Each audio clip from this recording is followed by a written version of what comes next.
pagodě Buddha přicházíme po jedné z prašných přístupových cest. Na jejich okrajích jsou rozesety desítky drobných obchůdků nabízejících nepřeberné množství zboží od hraček až po buddhistické potřeby.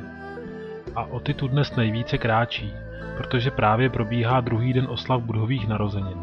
Vstupní branou pagody, která byla vybudována uprostřed rozlehlých rýžových plání nedaleko řeky Duong, díky příhodnému datumu vstupujeme po boku uspoře ošacených poutníků, kteří se přicházejí poklonit své modle.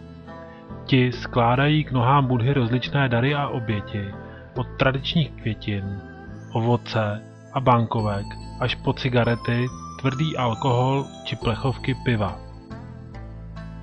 Stejně asi jako každý nový návštěvník jsme ihned po příchodu do areálu šokováni jeho rozlehlostí.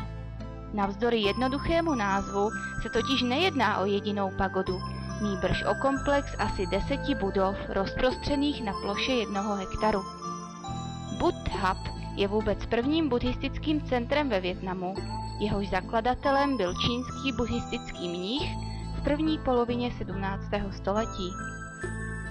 Stejně jako i jiné buddhistické komplexy zahrnuje Buddha hlavní chrám, dále například zvonici s 8 střechami, 2 13metrové věže postavené z bílého kamene, vstupní bránu a několik centrálních budov se sochami Buddhy.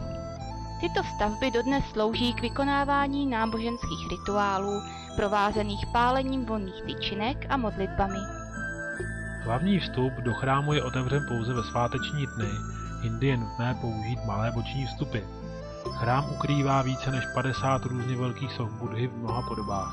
Na modrém lvu, na bílém slonu, tisíciruký či tisícioký Buddha, nebo například sochu bohyně sedící na lotosovém květu podpíraném draky.